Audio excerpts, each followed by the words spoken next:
joining us? Wonderful, yes. Yeah. Well, welcome to those who are making their way in. We are about to have a discussion around leadership roles of youth and adults in emerging sites and alliances. So hopefully this is where you would like to be. And yeah, my name is Vera. I'm representing Atlanta Algebra Project and Young People Project, which is an emerging alliance in Georgia located in the United States of America. And I'll be joined with Maria and Brian, whose voices that you will hear next as well. Maria, would you like to set us off? And also, just before you go, just reminding everybody that we are recording. Hi, everyone. I'm Brian Lawler. I'm at Kennesaw State University, and I'll let Maria introduce herself. Hi, everyone. Hi, Vera and Brian. My name's Maria, and I'm at Florida International University and serve as the liaison to FLAME, the Florida Local Alliance for Math Literacy and Equity. So if you were in there's a couple of tips for participation. So of course, like you can unmute yourself in chat, otherwise keep yourself on mute. Feel free to leave your camera off or on, raise your hand, comment in the chat. The more participation, the better. So we wanted to start off, if you have been at a meeting in the last couple of years with Bob Moses, often one of the things that we would do is begin with, he would have us ask us to do is to begin with reciting the preamble, which was also a part of that video we watched this morning. So I know this is a little tricky on Zoom, but we're going to try this in a call and response style. So if you could take yourselves off mute for the moment, I'll give you a second to do that, and repeat after me. We, the people of the United States. We, the people of the United States. In order to form a more perfect union. In order to form a more perfect union. Establish justice. Establish justice. Ensure domestic tranquility. Ensure domestic tranquility. Provide for the common defense. Provide for the common defense. Promote the general welfare. Promote the general welfare. And secure the blessings of liberty to ourselves and our posterity. And secure the blessings of liberty to ourselves and our posterity. Do ordain and establish this Constitution for the United States of America. Do ordain and establish this Constitution for the United States of America. So this question and theme will carry with us through our session and also into the closing plenary. But before we move on, does anyone quickly want to put into the chat or respond to the question of who is the we in the we the people?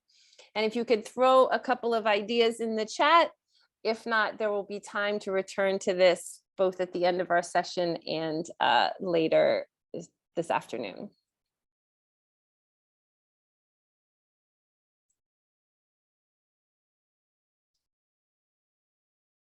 Thank you, Paul.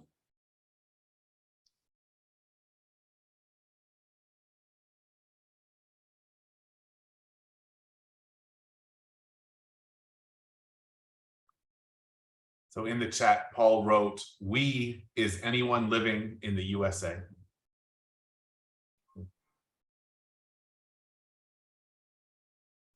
So one of the things that we wanted particular for this session is to think about also how young people might interpret this we in the we the people, both if you're a young person right now in the session or you are thinking about that question. So with that, we'll keep this marinating throughout. Great, Dr. Flemings wrote it originally applied to only white males. Joan Wynn wrote, including all of the children in the nation are the children of the nation. Great. Ari, it depends on if we're being aspirational or if it is based on reality. Thank you. And we will capture all of your comments and, like I said, return to this. So Paul, I'm sorry, Brian, off to you. Brian, Paul, if you'd like to read it though, Paul, that would be fine. I'm just very quickly going to sort of state our agenda. We aim to wrap up by 10 minutes till 3 Eastern, so we can move to the closing session. But we really just want to spend 10-ish minutes setting the stage. And for us, that means kind of digging into what the shared values are of the We the People Alliance, as well as sort of some tensions that we see and would like to discuss. And we hope to have a robust 30 minutes of splitting into 1 or 2 groups and just discussing the challenges we see.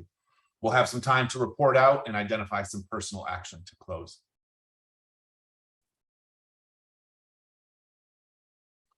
And go ahead, Maria. So to get us started, and hoping you can draw from your own experiences as young people yourselves or working with youth, we wanted to lift up a couple of examples of how we've seen youth voice working in our own local communities and alliances. So really quickly, and I'm glad Joni is on here so she could elaborate. I'm going to tell two super short stories for the sake of time that I have experienced where young people made the demand for the fight for quality education, including keeping the algebra project. So the first was at Miami Edison High School, where when at the end of the student's sophomore year, there was a change of leadership at the school and they were dismantling the algebra project. And at a certain point, folks from FIU were like, do we step in and have meetings? I'm sure this was led by Joni and others, to rectify the situation. And instead, with support from Joni and Bob, it was up to the young people. And with their families, they actually organized themselves, sat outside the principal's office, demanding a meeting until their class was reinstated. So that's just one illustration of how young people making the demand, taking the leadership role to protect and advocate for the algebra project and their education. And a second example from Miami Northwestern High School was that when the students were coming into the 10th grade, they knew that they had to pass a state end of course exam as a graduation requirement. So the young people organized Saturday workshops. So they showed up every Saturday with support from community folks, FIU students, other peers, family members, to do 90 minutes of math every Saturday, followed by engagement in civics and social justice conversations. And once again, they really organized that, including the transportation, the food. And one of my favorite stories is when it was early on and some of the volunteers from the National Society of Black Engineers from FIU were coming in to tutor, and the young people were like, whoa, that is not how we do, that's not how we learn. So we need groups, we need to chart paper, we need to demonstrate what we know. And they were teaching their own tutors in order to advance the mathematics. So I have a plethora of stories, but we don't have a lot of time, but those are just 2 quick little snapshots from Miami. And I will pass it to Vera to share some examples from Atlanta.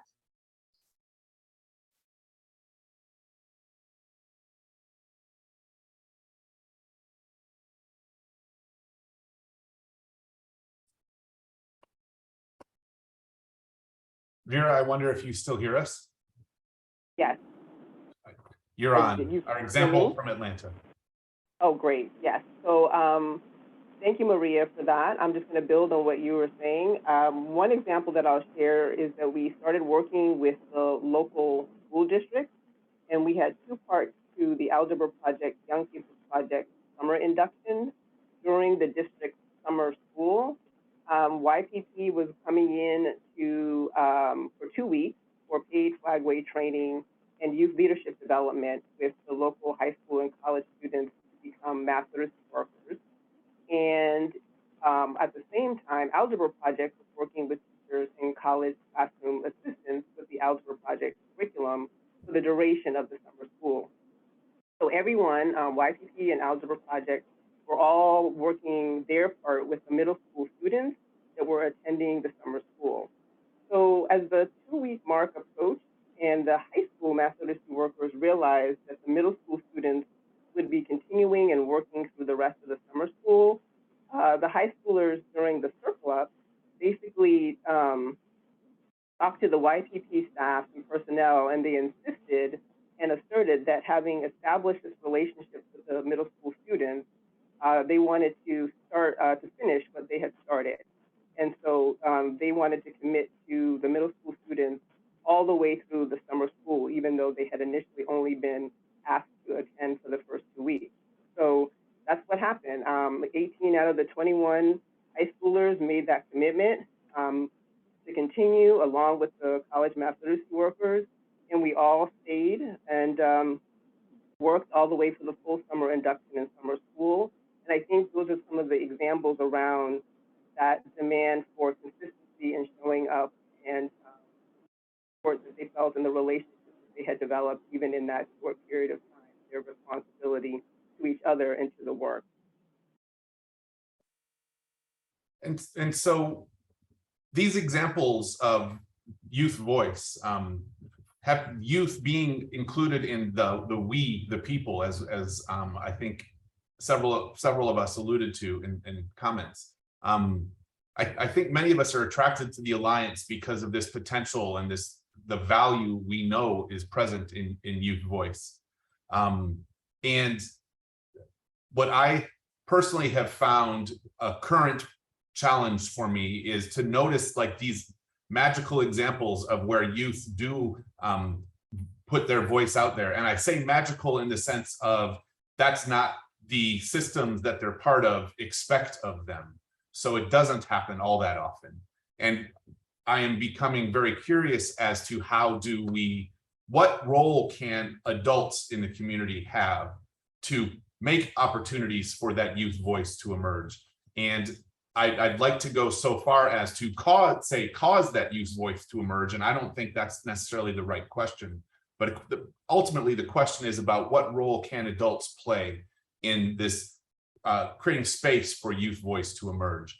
I'm supposed to be short, but I have to say a couple things real quickly. I was so fortunate about 5 years ago to meet Vera Stenhouse via an email inviting me to join the Atlanta Algebra Project meetings, because I had realized in schools changing high school mathematics instruction was not going to happen because a principal wanted it or a bunch of teachers wanted it, or if it would change, it wouldn't persist. And I had decided it's the young people in the community that will change schools. And this gave me the opportunity to start thinking about how that might happen. So I'm very curious, how might I be a part? So you can see I have this strong desire, and I wonder how I might be part of helping organize that demand. Sharing this with Maria just recently, she reminded us of something many of us have read in Bob Moses and Charlie Cobb's Radical Equations. So we'd like to read this brief passage to you because I think it really sets the tone for the conversations we would like to have. Vera, are you ready to read the first portion? Yes, I did want to make mention of James. Should I talk a little bit about James first? Please, yes. Okay, yeah, so in the passage you will hear the name James come up, and James is a student who was working with Bob Moses for 3 years in Jackson, Mississippi at Lanier High School.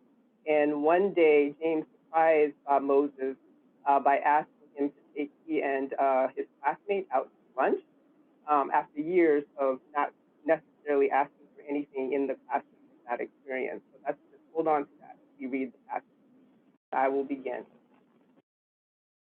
How will the Algebra Project grow its young people? This is a central and not completely settled question for us.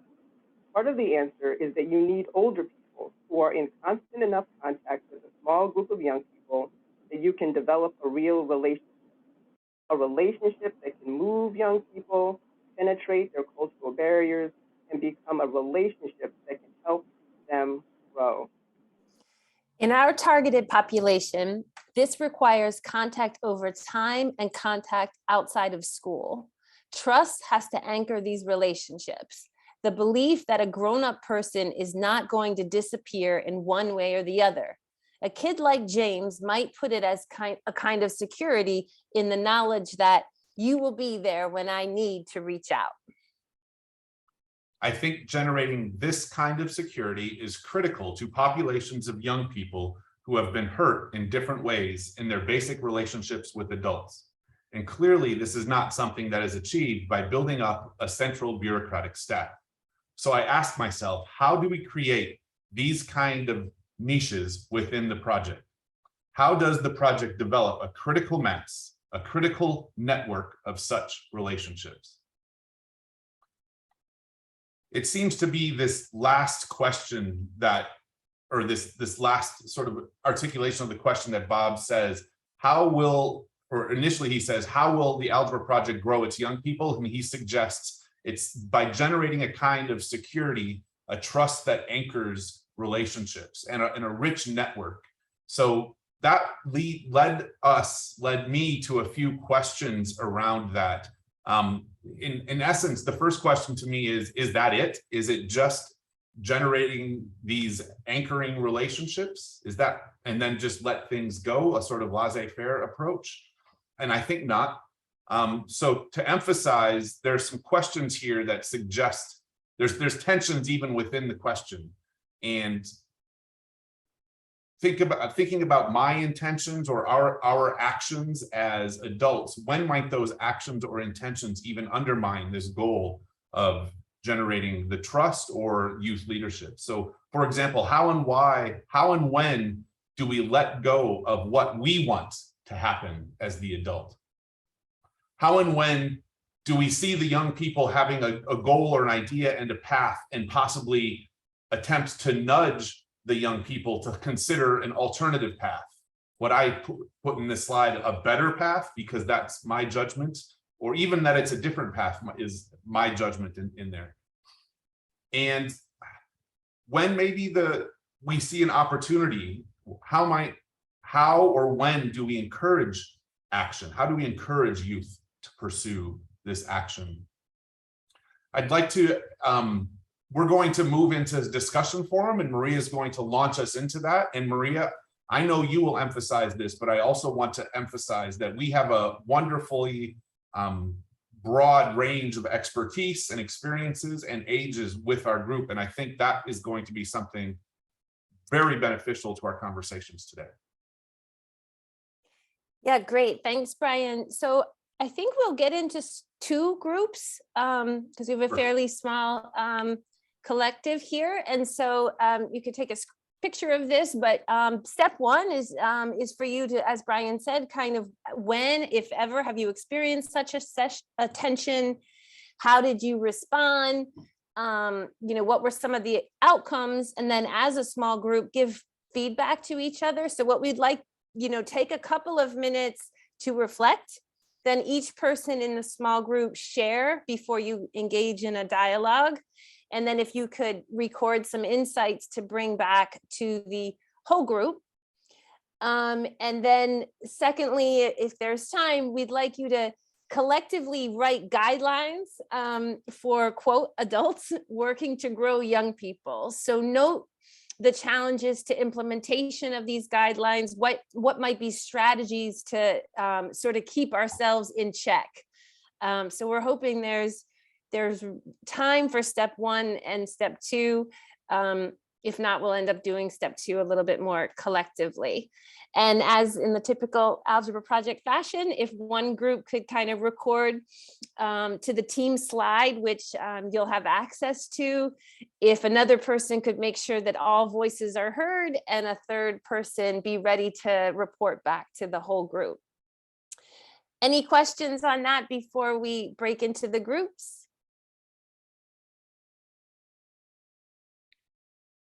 And the link to the slides and this slideshow is in the chat. Sorry, Brian, go ahead. That was exactly what I was going to say. Everyone, I look forward to joining my group. We'll see you back in the whole room in 25 minutes.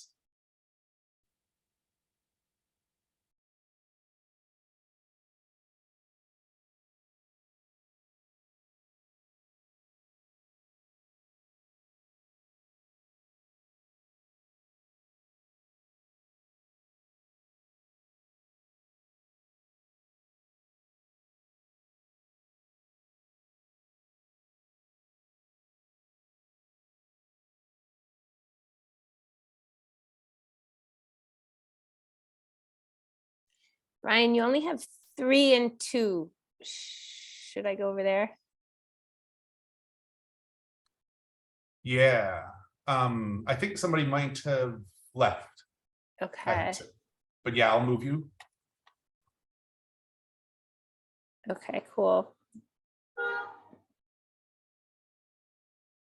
Anita? Okay, so Vera, 2 other people have joined, Brian and Maria.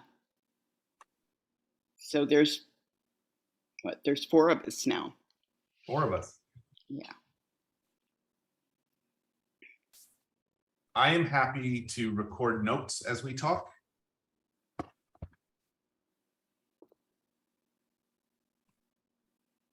I'm sure Vera or would somebody be willing to ensure all voices are heard, take that role on? I will do that. All right. So Vera or Anita, you can be our reporters maybe at the end. The first question I think we were posed with was, when have you experienced such attention? I think it'd be great if each of us could talk a little bit about that.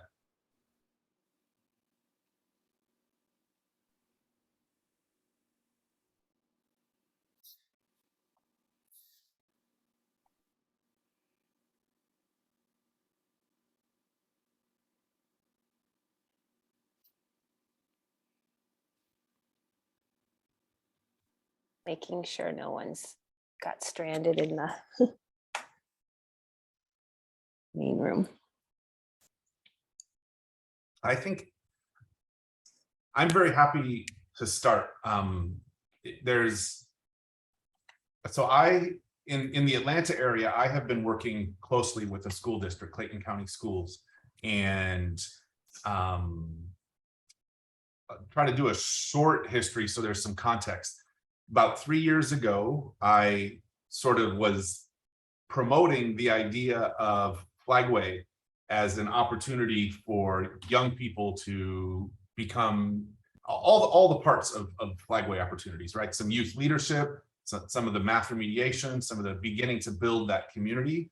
And I was very aware that I am like this adult sharing to, oh, thanks, I'm supposed to record this. I wonder if I still am. I've got it. I got it. Thank you, thank you. So, and I was approaching other adults about setting it up. My strategy was the adults in this room, the district math leaders, would be the people who could make the space for it. So on like that, on the, I guess on the structural end, and have the money for it. So we got everything moving and hosted a community organizing night or day and brought young people in by applying to participate.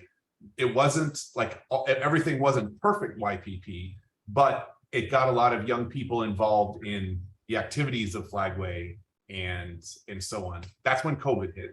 So a lot got disrupted about where I hoped that would go, but the school district continued hiring some of the MLWs to work with teachers. There was a valuing of the young people's that youth leadership.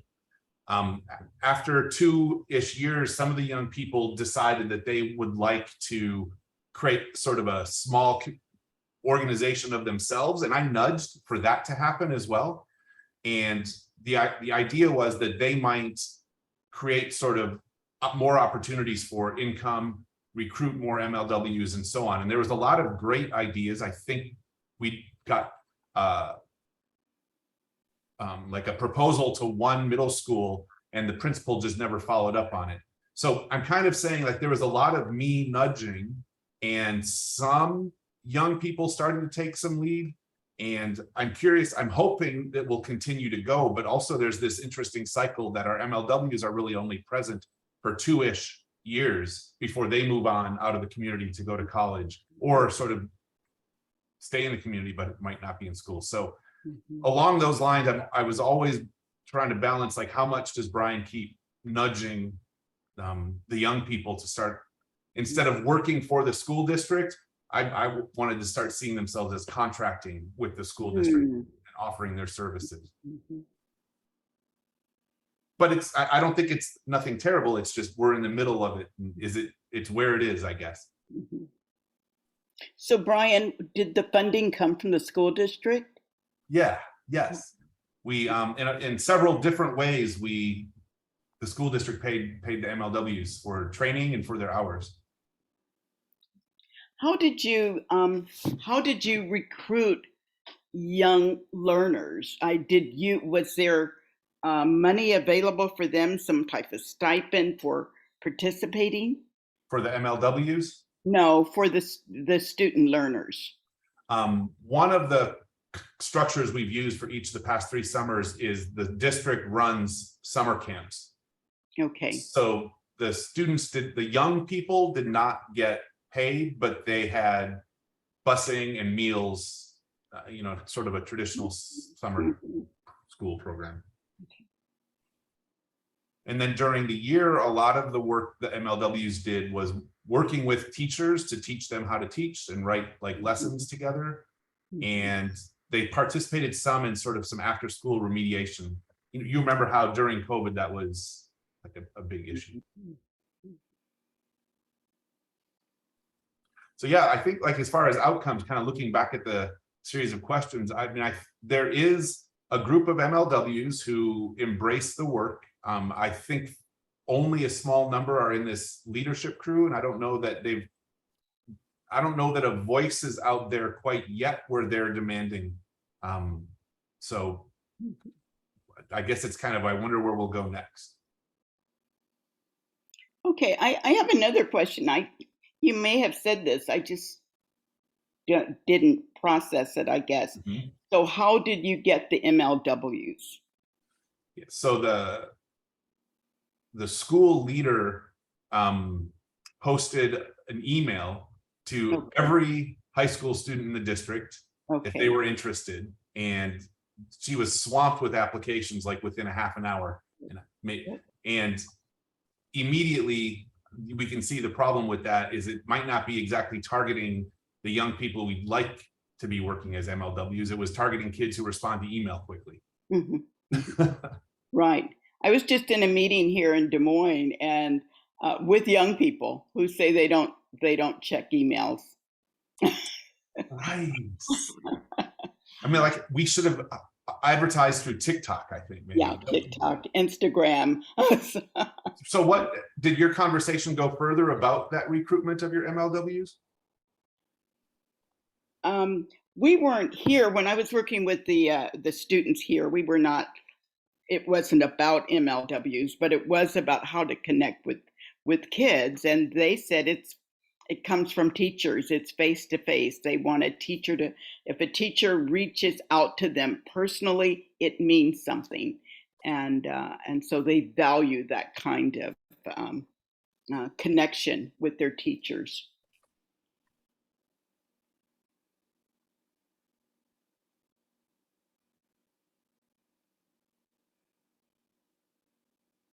Had you guys? Brian, you mentioned the Go ahead, Vera. I'm sorry. No, that you mentioned the cycle of connectivity. How do mass literacy workers connect to the leadership group? Mm-hmm.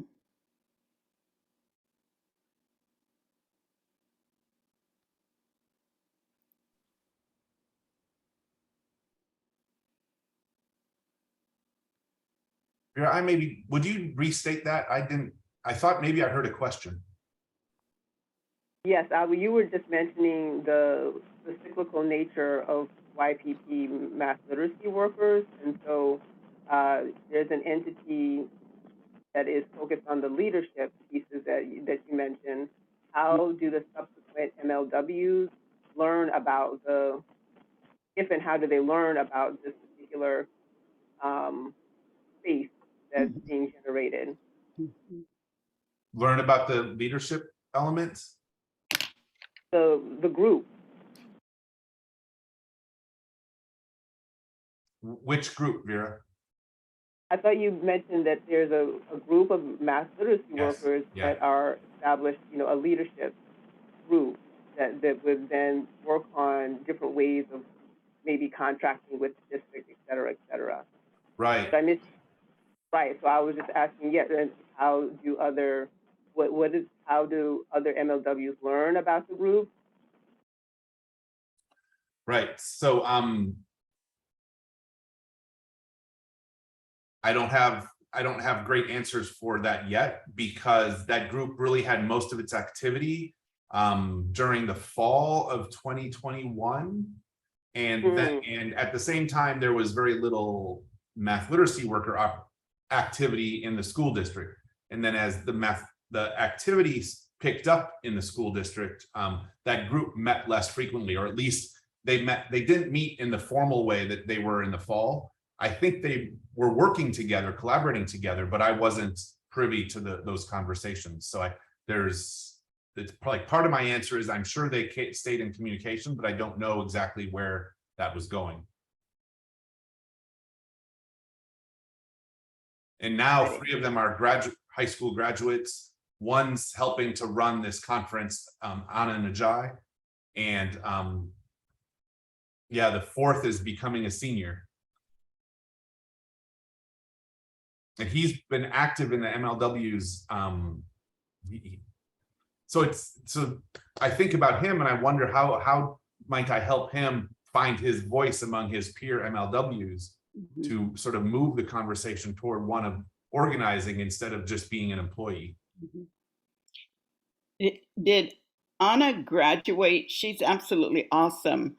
I remember her from the first day. Is she still in high school? She has graduated.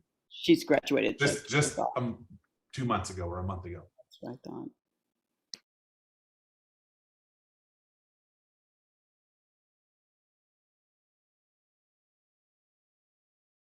Vera and Maria, would you be willing to share an example of one of these tensions that you feel you've had?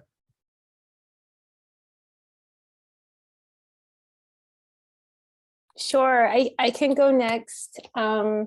Maria, if you're waiting for me, I'm actually I'm waiting for you. Okay, I'll go next, Vera.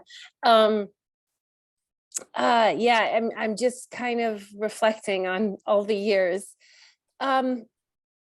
One very visual image comes to mind, which is when we were working with a group of juniors at Miami Northwestern, algebra project students, to help them become trained as math literacy workers, both to introduce AP and YPP to Broward County and other schools. But we didn't have access to enough of the formal training right away with the national YPP team. This is too much probably to put in the document, but I'm just trying to remember something. So what ended up happening was myself and their teacher were trying to facilitate planning, organizing, and sort of making up, doing activities before or in between when the true YPP folks were there. And it got very tense because it felt like their teachers were telling them what to do. And so I just remember feeling like we have to just leave the space open, provide the materials, maybe have some snacks there and leave, because they were getting frustrated. And I think we were, because we didn't feel like they were going to be prepared to be in front of 30, elementary, middle school students. So I guess what I'm trying to get at is really reflecting on these tensions where you have to, maybe this goes back to the quote, it's like you have to trust the process, and if it doesn't work out, that's okay, because I think there's a tendency to you want the young people to show up strongly, you want to support them, and it ends up being really quite problematic and inappropriate even. Does that make sense, Anita and Vera and Brian? I don't know if my story is very clear.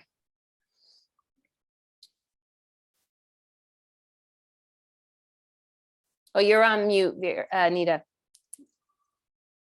I was thinking about it in a different context. So I taught broadcast journalism, and my students, I took my students to St. Helena's Island, South Carolina, and they had to shoot stories. They had to produce stories from the Penn Center Heritage Days. And they had a chance to interview Ron and Natalie Days. And so on the ground, you know, the field work, they did great. But when they got back, just getting them to focus and move. And I was in the center, and I finally said, "This is the deadline," and I left. And they produced, Yeah. because they figured it out. What needed to be done, they did not need my input. The work was brilliantly done. And so that doesn't really, you know, I was just thinking about that experience I had when you were describing what was going on with you, Maria. Thank you. Any thoughts on that, Vera? Yeah, I think I was just trying to put some pieces together. That one thing that seems to be coming up for me, even when I think about the nature of some of these tensions, is related to time and process and patience, and how we each, or or even I think about, how we move through these different pieces of the tension as a whole. And I think that certainly for me, allowing, when we say allow space or allow time, that we really mean it in a particular way, because we do know on the other end of that, whatever the result is going to be a learning result, which is exactly what we tell students and young people. But sometimes we're asking for a result that we're looking for, maybe shifting to thinking about results that we're going to learn from, just as we, imprint that on them, and that would help with sort of navigating the toggling of the things that are going on. And I think of that when you were saying, Maria, like, the readiness, and you knew, where they might be, or, setting a timestamp, or recognizing the temporal nature of the work and the training and development. Yeah. Mm-hmm. Mm-hmm. Yeah, I would just like to add too, because I know I kind of, gave you a big picture, but what was really critical in my understanding was my students really did have all of the tools necessary. Mm-hmm. They had learned skills and the conceptual framework. They had everything they needed. When I was present, they just kind of seemed as if they were shutting down if I was telling them too much, and they didn't need me to do that. And at that point, I kind of just stepped back, gave them the overall deadline, and let them, figure out all of those, what they had to do. But I think what was really important was that I knew that they were prepared to move forward. But what you're doing, this kind of work, I'm totally unfamiliar with, because I mean, do the math literacy workers, are they, what does that training look like? Is there training? Is there, what kind of preparation? That's what I'm confused about. I think about your question, Anita, and sort of in tandem with the tensions, is that there's an answer for the training and the development part in terms of the Young People's Project. But I also think that there's that other dovetailing part around how does the project develop a critical network of relationships. So I guess I'm putting those two together, because training is an artifact of something that's bigger and broader in the work itself. Yeah.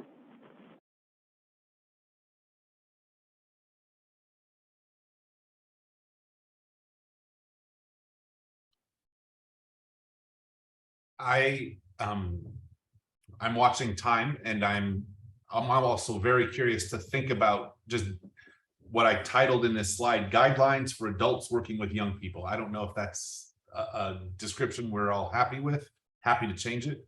But as I'm listening, there's clearly like one message is coming out real clear, and it's the message that sort of says step aside, right? And so I expanded on that a little bit, and I wonder what you think of this. I wrote, adults might have this role in helping the young people to shape a goal and name a deadline, but then step aside and ensure they have the resources they need. Would anybody, I mean, is that okay? Would anybody edit that? Yeah, I appreciate what you said there too, but make sure they have the resources they need. Mhm. Yeah, I think that's well captured. Yeah. And resource can also include the historical context and foundation.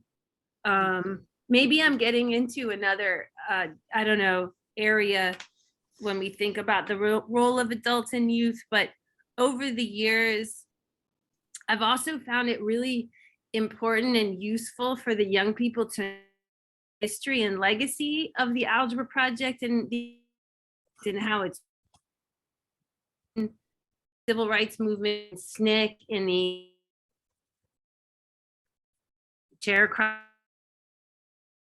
There's another role elders play. And I have found there to be a distinction between some youth organizers who've obviously been exposed to that history and foundation versus those who may not have yet. And I don't know what you all think about that, but that is something I was really thinking about a little bit last night as I was thinking about our session, you know, that I just wanted to lift up. So. Maria, I really appreciate that. I think that's so critical. I mean, it was critical even when I taught journalism and the particular project that I mentioned. We brought in a scholar, Dr. Myrtle Glasgow, who came in and gave the history of the Gullah people and the history and the culture and the, you know, life experiences. And it was just, yeah, so I mean, I'm just supporting what you're saying. That history and culture is so critical to, I think, shaping the way students approach work. Why do you think it's so critical? I conjectured it might just be that it gives the young people a sort of sense that they have the right, an excuse almost to act. Like you're kind of communicating, this is what we do. I'm not, is that question directed to me? And if so, I'm not sure. Yeah, it was really directed to everyone, and maybe I don't know if it made sense. Really what I'm asking is, like, why does that make a difference? Why does sharing the history make a difference? For me, I think it gives depth of understanding and is in fact influences one's approach to telling stories. It's and that was in my case, just depth of understanding that influences the kinds of questions you ask, who you ask questions of, you know.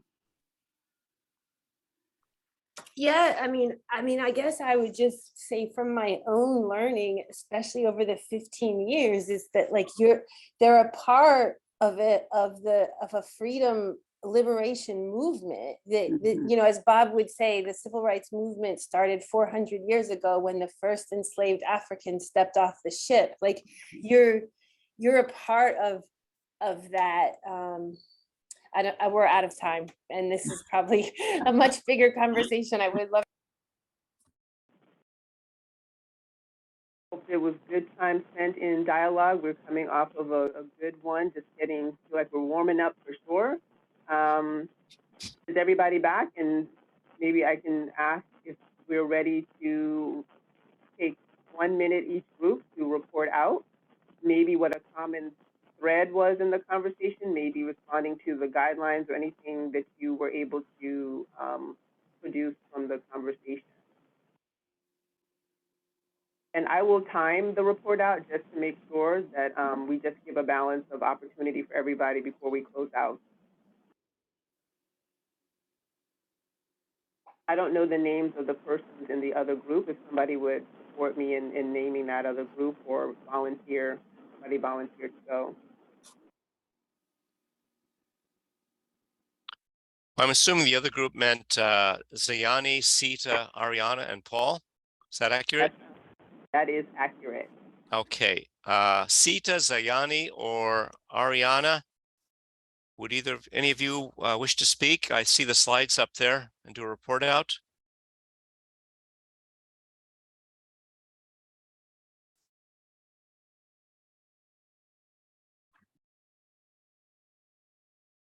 I'm glad to have you do it, Paul. Okay. All righty. So we're group one, and some of the things that came up for us as we were sharing our stories, and we were blessed that we had both folks that were on the both ends of the gerontological age spectrum in terms of our experiences, which was really rich sharing. And some of the things that came up with for us on that slide was that we adults or older people really need to spend our sense of time. And that's a different thing than what the principal or the superintendent think of in terms of academic time, such as, your content has to be done by the third week and so forth during the semester. By really letting the students evolve their own time is very powerful for them finding their voice and using their voice. I come up with a thing that I often use with groups called the values tactics ladder, which is the idea that you're more apt to gain group unity around the cultural values that the group wants to bring in. And then you work your way down to the actual things they want to do.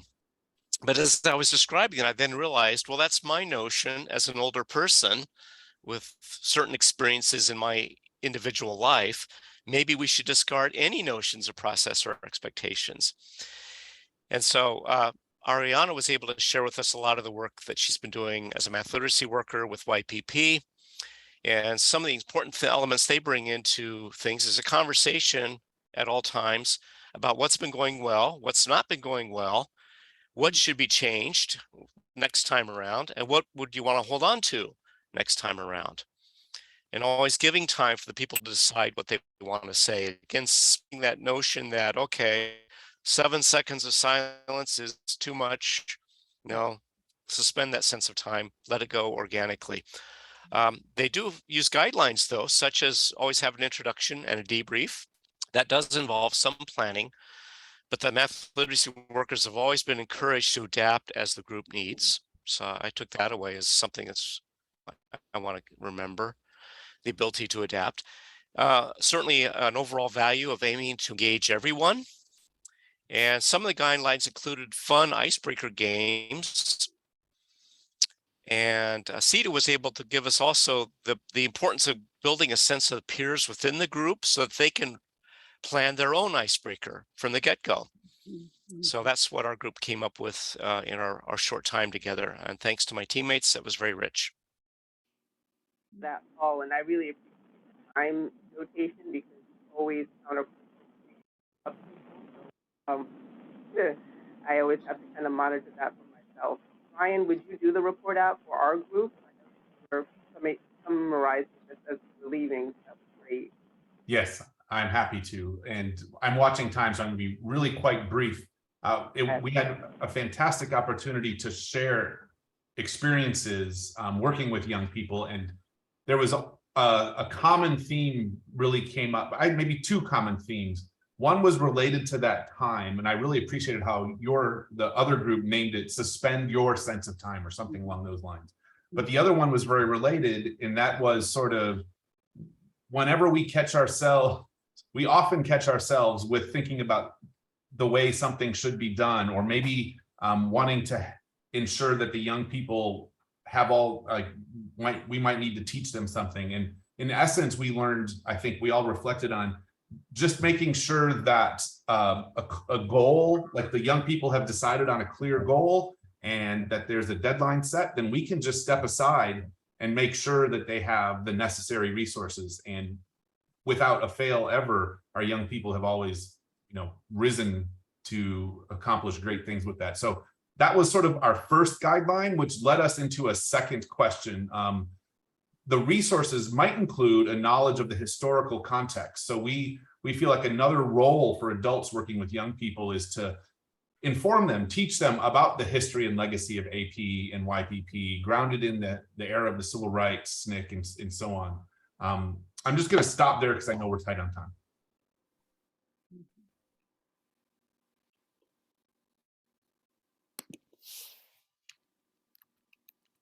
I think that's a nice segue to sort of closing out where we started with the and revisiting how we started with the questions of who are the we. Maria, did you want to add any more layers to that as we close out and think about our next steps and thinking and action items? Yeah, no, I think, Vera, that's a perfect transition. I think that, as we started with the preamble, and Bob reminds us, he says it's a simple declarative statement, and we have to decide if we are going to be a we, the people in the community. So while we didn't get a chance to sort of work on some of we took those individual experiences and turned them into a conversation to come up with these guidelines. And we're hoping, as you join the plenary final sessions, that you can begin to develop a plan for action for your local community, your local alliance or organization, and continue to unpack this sort of accountability and responsibility of the we, in the we the people. So Vera, Brian, anything else? No. Thank you everyone for the wonderful conversation in our short time. Indeed. Yes, thank you Thanks, so much. everybody. Thank you. Take a hydration break. We'll see you in a few minutes for the plenary. That's right. Indeed. That was fantastic. Thanks, team. Thank you. Thanks, Thank you very much for your support, Ariana. Yeah. Yes. Anything? I'm going to save the chat. I'm going to stop recording right now.